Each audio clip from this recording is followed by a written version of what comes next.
I've been playing and painting Warhammer for 22 years, and for 20 of those years, I sucked at both. The dice gods still betray, and I can't change that, but just like you, I can change my skill level as a painter. After spending so long painting models with the only goal to get them on the table for that sweet 10 points, I've learned a few tricks, but it wasn't until I started taking painting seriously that I actually improved. But how do we shift from being a tabletop gamer to a display painter? I don't know. But in this video, we'll talk about the steps that I am taking now to try and get there. And we're going to paint a 6 semi-non-metallic green with like pink OSL. Here's the thing, I've painted this one before, so we're gonna have to go back, paint it black, so we've got somewhere to start from, so I can show you how I did it. No! No!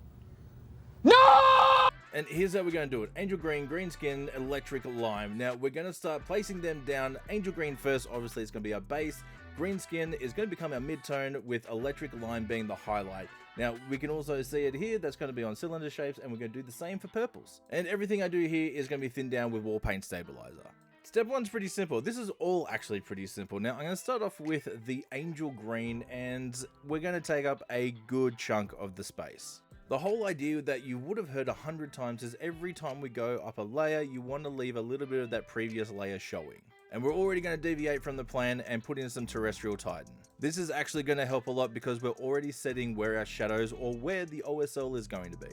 I use a lot of comic book and animations for references because it actually shows a really hard line of where the light's coming from and what surface it's interacting with. Right now, I'm just freshening up the layers of paint because we're going in for a wet blend. I know I press on about wet blending a lot, but it's so incredibly simple. We're literally just taking two different colors and mixing them together. If you can do it on the palette, you can do it on a model. And when we're talking about two different colors, not just different brightnesses, yeah, this is really going to help and smooth out that transition between them. And if you're feeling a little anxious because we jumped straight into wet blending, don't be. This is not a pro-only technique. After we've got our two base colors laid down, we're jumping up into our mid-tone. Because we want this to read as green, this is going to be a pretty strong one, and that's why we're jumping into Greenskin. And just like before, I'm laying down some pretty hard layers because we're going to wet blend those two greens together. This is also why I actually laid down that diagram at the beginning of the video to see where we're actually placing things. Because we're wet blending and we're creating those blends in between, it's kind of nice to see where those sketched levels are. And yes, this is going to look like a little bit of a mess, and that's okay. Wet blending is another one of those techniques where you don't have to get it right the first time. Once you have those layers in, we're going to do the exact same thing except jumping into Electric Lime. Electric Lime has quickly become one of my favorite colors to use with green because it's a very bold, bright, yellowy green. And if it looks like we're going incredibly stark with that layer, we are, because we're doing the same thing. This is all wet blended in together. And even though we do have our different layers, and yes, they are dry by now, it's really not hard to get a little bit of the previous color, lay it down, and then start mixing in with your new. The other thing to keep in mind is I like to go a little bit more intense and a little bit more bright than normal because you can come back in with a glaze of your darker colors and really smooth out that transition. After a little work and a little cleanup, you get to something like this, and now we're going to start on those purples. This is Diabolic Plum, and we're going to do the exact same thing here. We're going to start tracing in that line of where we want to see our reflections. We're going to bring back a little bit of the Terrestrial Titan, and we're going to wet blend them together. And now we're using the exact same idea of every time we step up in layer, we're covering less of the previous layer. And then when we had that next layer in, we wet blend that with the previous layer, so everything comes out nice and smooth. And yes, there is a lot of texture on this model. This is like the 4th time it's been painted. And now it's time for two super handy little tips. At least I think they're handy and they're super. The first one is, you might notice that I always start on a leg in these videos. And it's true. One, they're easy to show you guys on camera, and two, there's two of them. This means that you can somewhat copy your own homework. You have a real world reference of something that you've just done.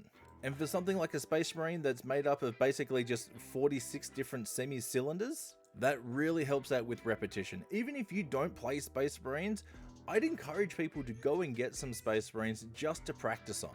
And tip number 2, you may have noticed when I was painting in the reflections for the purple and the pinks, we didn't go up to our highlight, which is Wicked Pink. And I left that out intentionally. What I wanted to do is see how the rest of the armor looks all together. Because even though it's a cliche, it is easier to put more paint on than take paint off. So by painting in a bunch of these little panels and bits and pieces and getting it all to a relatively close to finished state, we can then use that to have a look and check our composition, see how it looks as a whole, where needs fixing, what needs something a little extra. Now, I did go back here at the end and put in those reflection points and that very last highlight with the Wicked Pink, but that's something that I may not have needed if I was going in a different direction. Me, I like going to super saturated, especially with pink, or take it as high as we possibly can. But if you were going to use a different idea, like a reference of that source of light, it's not as intense, it's further away, it's a little bit more dim, so you don't want that bright, saturated pink in there, you don't have to use it. And if that's what you're going for, don't put the pink in, because it's going to be a pain in the ass to go back and take it out. And you might have noticed that we're just going to keep on going through all of these exact same steps on all of these different shapes. And it's that repetition that really helps us get used to a new technique, or just any technique in general.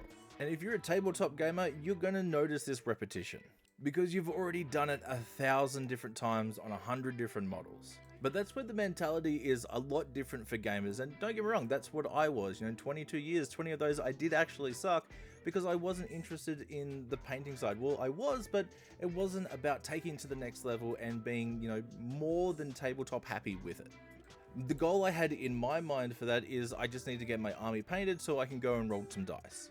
But I'm going to get 100 with you guys. I'm getting older. And even though I have this channel and we have Heretic House, which is all about playing the games, I don't always get to play the games. So my idea of what the hobby is for me personally has shifted.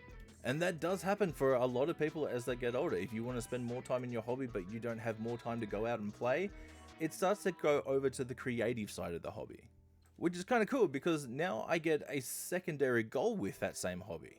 Not only do I get to put the hours in and gameplay and all the rest of it and still building towards having a legal list, but now I have the time and the resources to spend that little bit extra time on these paint jobs. And when Warhammer miniatures are that little bit pricier, especially compared to other miniature companies, the more that we can get out of these, the better it is for everybody.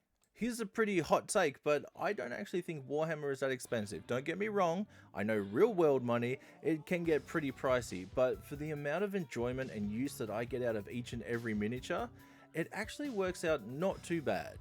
Don't get it twisted, this is not me being a GW shill. They still absolutely 100% pull some bullshit that they should not do. But getting back into the model, here's where we come back in with that Wicked Pink just to touch everything up. I decided that I wanted that little bit of extra saturation.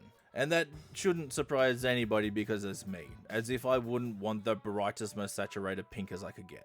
The difference here is I'm not wet blending these ones in, I'm using them as a traditional highlight, just following all those little sharp edges.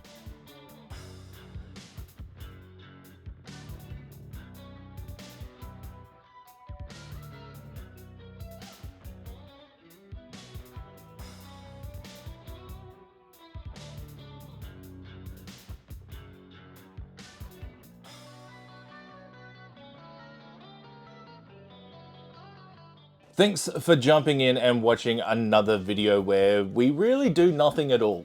And if you want to support us doing nothing, you can hit the subscribe button, the like button, you can post a comment, or just like every other content creator, we have a Patreon. I want to say a massive thank you to InGames, all of our Patreons, and of course the Army Painter. All of you guys together is a perfect storm of letting this happen. This is on you.